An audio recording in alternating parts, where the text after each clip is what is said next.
بسم اللہ الرحمن الرحیم۔ عزیزان من، آج ستمبر 1982 کی 24 تاریخ ہے اور درس قرآن کریم کا آغاز سورہ الطور کی آیت 38 سے ہوتا ہے۔ اس آیہ مبارکہ کے چند فکرے تو سابقہ درس میں بھی آ گئے تھے، لیکن وہ موضوع تشنا رہ گیا تھا، اسی کو میں پھر دہراتا ہوں۔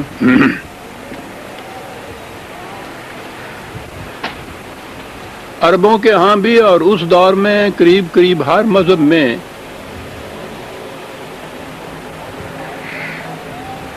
قسمتوں کا حال بتانے والے، پیشین گوئیاں کرنے والے، ان کا بڑا اونچا مقام ہوتا تھا۔ یہودیوں کے ہاں تو نبی کہتے ہی پیشین گوئی کرنے والے کو تھے۔ یہ وہیں سے یہ پروفیسی کا جو لفظ ہے انگریزی زبان میں، اس کے معنی پیشین گوئی ہے، یہ پروفٹ سے ہے، تو وہ پروفٹ کہتے تھے اور نبی کے معنی یہ لیتے تھے، وہ پیشین گوئیاں کرنے والا۔ یہ عجیب بات ہے کہ یہودیوں کی یہ اصطلاح جس نے نبوت کے سارے مفہوم، منصب، مقام کو مسخ کر کے رکھ دیا، اسے صرف پیشین گوئیاں کرنے والا بنا کے رکھ دیا، اس اصطلاح کو ہم بھی اپنے ہاں انگریزی میں پروفٹ ہی ترجمہ کرتے ہیں نبی کا۔ یعنی کبھی کھڑے ہو کے سوچتے نہیں کہ ان کے ہاں تو ان کا تصور ہی یہ تھا نبوت کا، اس کے لیے ایک یہ لفظ یا یہ اصطلاح آئی، انگریزی زبان میں ترجمہ ہوا، اس لیے کہ وہ تو کرسچینٹی میں بائبل آئی لیٹن کے تھرو انگریزی کے اندر، وہی ان یہودیوں کا اور عیسائیوں کی جو اصطلاحات تھیں وہی ہمارے ہاں، انہوں نے بھی وہی اصطلاحات اپنے ہاں لے لی۔ تو میں کہہ یہ رہا تھا کہ دنیا کے ہر مذہب میں اس زمانے میں یہ بڑا بلند منصب گنا جاتا تھا، تصور کیا جاتا تھا کہانت کا، غیب کی باتیں بتانے والے، پیشین گوئیاں کرنے والے، قسمت کا حال بتانے والے۔ تو رسول اللہ صلی اللہ علیہ وسلم نے جب یہ دعویٰ کیا ہے نبوت کا، تو ان کے ذہن میں اس سے زیادہ کچھ آ ہی نہیں سکتا تھا۔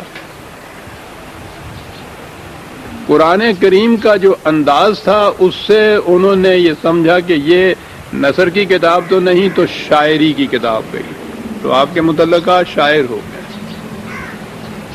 اور آگے بڑھے، جب آپ یہ کہتے تھے کہ یاد رکھو تمہاری اس روش کا نتیجہ یہ ہوگا، تو انہوں نے کہا کہ یہ غیب کی باتیں بتاتا ہے یا یہ تقدیر کا حال بتا رہا ہے، تو کہانت کی طرف ان کی نگاہ گئی کہ یہ کاہن ہے۔ اور پھر وہ جو میں نے عرض کیا تھا کہ جب انہوں نے دیکھا یہ کہ یہ شخص اپنے نفع نقصان کی بھی نہیں سوچتا، وہ کہتے تھے کہ ہم سارے ملک کی بادشاہت اس کو دے دیتے ہیں، اگر یہ چاہے تو عظیم ترین لڑکی سے شادی کر دیتے ہیں، دولت اس کے قدموں میں ڈھیر کر دیتے ہیں۔ یہ اپنے اس دعوے سے باز آ جائے تو حضور نے اپنے چچا سے یہ کہا تھا، جیسا تاریخ کہتی ہے کہ یہ اگر میرے ایک ہاتھ پہ چاند رکھ دیں، دوسرے پہ سورج رکھ دیں، تو میں تو پھر بھی اس سے باز نہیں آ سکتا۔ تو ان کے ذہن میں ہوا کہ یہ شخص جو اپنے نفع نقصان کا بھی نہیں سوچتا، تو یہی ہے نا دیوانہ اور پاگل جسے کہتے ہیں، وہ مجنون کہتے تھے۔ کہانت کے متعلق بات چلی آ رہی تھی۔ وہاں جب انہوں نے وہ شاعری کا کہا تو قرآن نے تو چیلنج دے دیا کہ تمہارے ہاں شاعری ہی ان کے ہاں وجہ امتیاز تھی، شاعر کا بڑا بلند مقام تھا، وہ پاگل کر دیتا تھا قوموں کو، اور ان کا لٹریچر اور کوئی تھا ہی نہیں، شاعری۔ عربوں کے ہاں کتاب تحریری، پہلی کتاب عربی زبان میں عربوں کے ہاں قرآن کریم ہے۔ اس کے پہلے ان کے ہاں شاعری ہوتی تھی اور وہ شعراء کا کلام زبانی ہوتا تھا، لوگوں کے زبان زد ہوتے تھے، شعر چلتا تھا سلسلہ۔ شاعر کہا تو قرآن نے چیلنج دے دیا کہ بہت اچھا، تمہارے ہاں اتنے بڑے شاعر ہیں، یہ سارے اکٹھے ہو جاؤ اور اپنے ساتھ جن کو اور ملانا چاہو انہیں بھی ملا لو، اور اس قرآن جیسا پوری کتاب پورا ضابطہ نہیں، 10 صورتیں لے آؤ، ایک ہی حدیث اس قسم کی لے آؤ، لاؤ، یہ تو تمہارا میدان ہے، مانتے کیوں نہیں اس چیلنج کو، قبول کیوں نہیں کرتے؟ چیلنج قبول نہیں کیا۔ اتہامات، الزامات، یہ چیزیں بدستور جاری رہیں۔ کاہن ہے، کہانت ہے، کاہنوں کے متعلق ان کے ہاں تھا کہ یہ آسمان کی خبریں جانتے ہیں، وہاں پہنچتے ہیں اور وہاں سے یہ جو کچھ وہاں معاملات طے ہوتے ہیں اس دنیا کے، اس کی خبر وہاں سے یہ معلوم کر لیتے ہیں اور پھر آ کے دوسری لوگوں کو، عام لوگوں کو بتاتے ہیں۔ یہ تھا ان کا تصور کہانت کا کہ یہ سن لیتے ہیں جا کر، غیب کی باتیں اس طرح انہیں معلوم ہو جاتی ہیں۔ قرآن نے تو یہ کام کہا کہ ام لہم سلم یستمعون فیہ، کہ کیا ان کا سلم تو ویسے سیڑھی کو کہتے ہیں، یا ذریعہ کوئی بھی ہو کسی جگہ پہنچنے کا، کہ یہ اس ذریعے سے وہاں پہنچتے ہیں آسمانوں کے اوپر، اور وہاں جو یہ باتیں طے ہوتی ہیں یہ وہاں سن لیتے ہیں اور سن کے پھر واپس آ کے تم لوگوں کو بتاتے ہیں۔ کیا یہ بات ہے؟ بات آگے قرآن نے ایک ایسی کہی ہے عزیزان من، میں عرض کرتا ہوں کہ وہ یہ چلتے چلتے قرآن سمجھنے کی بات ہے، نہیں کھڑے ہو کے سمجھنے کی بات ہے۔ کیا کیا جاتا ہے وہ؟ فَلْيَأْتِ مُسْتَمِعُهُمْ بِسُلْطَانٍ مُبِينٍ، اسی زمانے میں نہیں، قیامت تک کے لیے اس کو کاٹ کے رکھ دیا، یہ جو تصور ہے کہانت کا، پیشین گوئیاں کرنے کا، کیا سارائیوں کا۔ اس زمانے میں کہانت کہتے تھے، بعد میں یہ چیزیں جو ہیں علم وہ ہے انسانی علم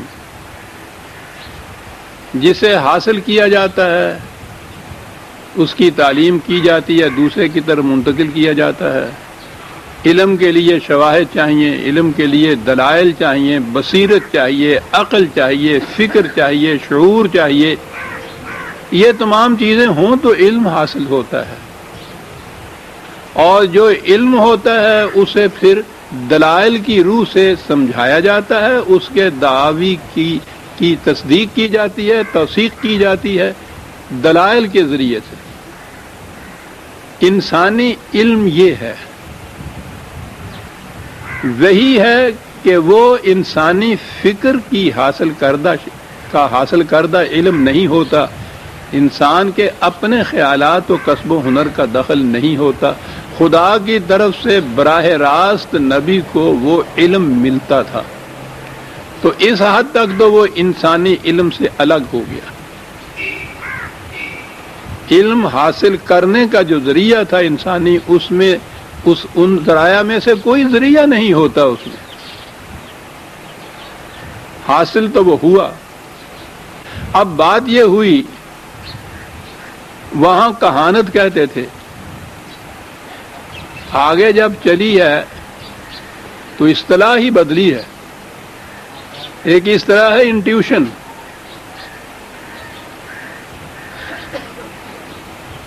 کہا یہ جاتا ہے کہ انسانی فکر کی پیداوار یہ بات نہیں ہوتی، سوچ کا نتیجہ نہیں ہوتی، علم اور بصیرت کا نتیجہ نہیں، یوں ہی ایک خیال آ جاتا ہے۔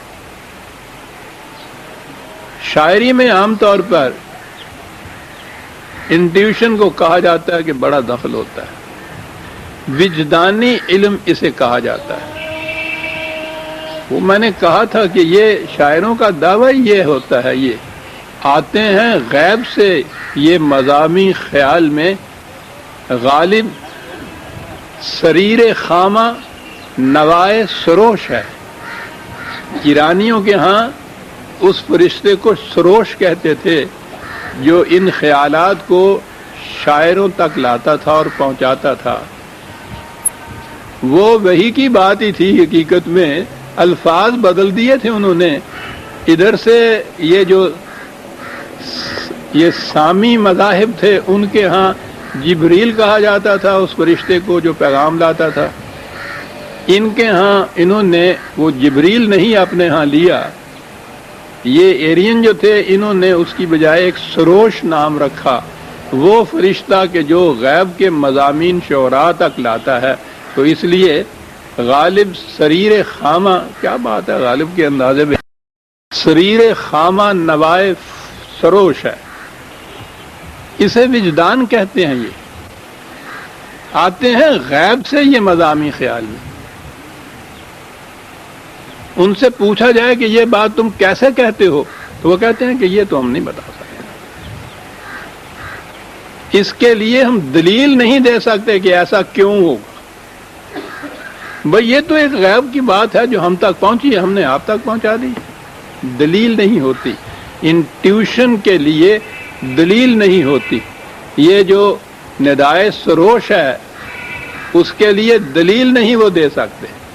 یہی چیز یہ جو قسمت بتانے والے ہیں، اگر ان سے پوچھا جائے کہ تم جو کہتے ہو کہ بھئی تم اس ملک کے بادشاہ بن جاؤ گے، تو کیا دلیل ہے تمہارے پاس اس کے لیے؟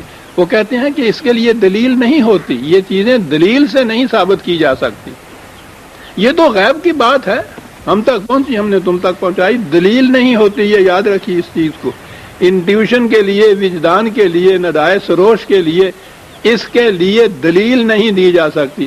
یہ بھی جو آپ کے ہاں گگڑ باب یہ کہتے ہیں نا، یہ جو بیٹھے ہوتے ہیں فٹ پاتھوں پہ قسمت باچنے والے، یہ جو ہاتھوں کو دیکھ کے بتانے والے، وہ غیب کی بات بتاتے ہیں کہ تمہاری شادی 10 سال کے بعد ہوگی۔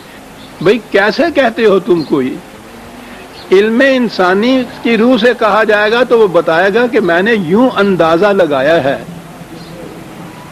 وہ بتائے گا اس کے لیے۔ لیکن یہ جو قسمت کا حال بتانے والا، یہ پیشین گوئی کرنے والا ہے، وہ یہ نہیں بتا سکے گا کہ میں نے یہ کیسے کہا ہے، یہ کیسے ہوگا، یہ میں بھی نہیں جانتا، مجھے پتا ہے کہ یہ ہوگا ایسے، میں کہہ نہیں سکتا یہ کیسے ہوگا، یعنی دلیل نہیں ہوتی اس میں۔ میں یہ اس لیے زور دے رہا ہوں کہ بڑی شاید نئی سی بات آپ کے ذہن میں آئے کہ قرآن کریم نے کتنی بڑی عظیم بات کہی ہے، یہاں کتنا فرق کر کے بتا دیا ہے وحی کی روح سے ایک دعویٰ کرنے میں، اور یہ جو قسمت باچنے والے اور غیب کی پیشین گوئیاں کرنے والے ہیں ان کے ہاں سے یہ چیز کہنے میں ایک بنیادی فرق یہاں پیدا کر دیا قرآن کریم نے، اور وحی کو ان سے الگ کر کے رکھ دیا۔ پیشین گوئیاں کرنے والے ان سے پوچھے کہ صاحب فلاں سال کے اندر یہاں اتنی تعاون پھیلے گا اور یہ ہوا، بھئی کیسے کہہ رہے ہو؟ کہیں گے صاحب کہ 4 دن کے بعد یہاں بارش ہوگی، محکمہ موسمیات والا تو وہ 2 اور 2 4 کی طرح سائنٹیفک طریقے سے یہ چیز کہتا ہے کہ صاحب ہم یوں اس نتیجے پہ پہنچے ہیں۔ سائنس یا علم دلیل دیتا ہے، بتاتا ہے کیوں ہم ایسا کہتے ہیں، اور وہ جو کہتا ہے کہ ہم نے جو کہہ دیا صاحب ہوگا، جاؤ بھاگ جاؤ یہاں سے، ہوگا، بھئی کیسے ہوگا؟ ہم نے کہا صاحب، یہ خدا کی باتیں ہیں۔ پہلی یہ چیز سن لیجئے کہ قرآن کریم نے دونوں ہی چیزوں کی نفی کر دی۔ پیش گوئیوں کی نفی کر دی کہ اس نے کہا کہ غیب کا علم خدا کے سوا کسی کو نہیں۔ میں کیا عرض کروں کہ ہم کس قسم کے روایاتی عقائد میں چلے آ رہے ہیں۔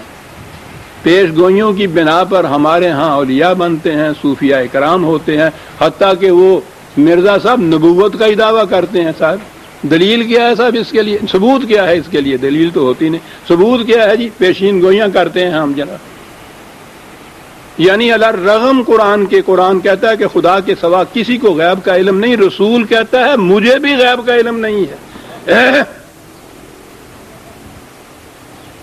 وجود اس کے جو وحی کے ذریعے سے مجھ تک منتقل ہوتا ہے، وہاں سے الگ ہٹ کے بحیثیت انسان کی اگر میں رہتا ہوں مجھے بھی غیب کا علم نہیں ہے۔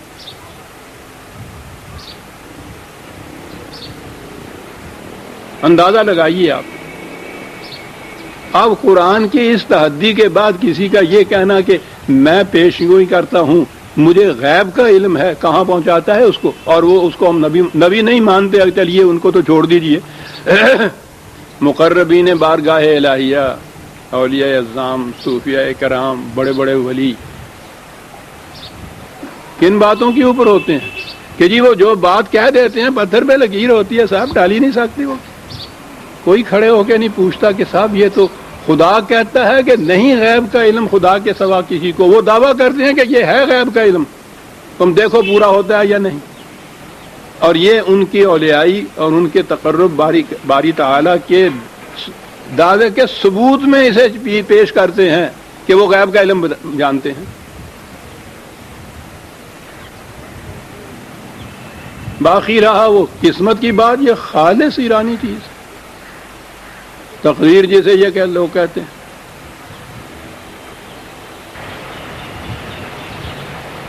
یہ چیز کہ لکھی لکھائی ہوئی پہلے سے چیز ہے خدا کے ہاں رکھی ہوئی ہر شخص کی، یہ کرے گا، یہ ہوگا، یہ سارا کچھ وہ انسان کا کوئی اختیار و ارادہ نہیں ہے، ساری چیز پہلے سے لکھی ہوئی ہے اور مجبوراً اسے اس کے مطابق کرتے رہنا چاہیے، اس کے لیے چوائس ہے ہی نہیں۔ قرآن کی پوری تعلیم بنیاد جو ہے مقافات عمل کی اس کو گرا دیتا ہے یہ تصور، ذمہ داری نہیں رہتی کوئی اس کی پہ۔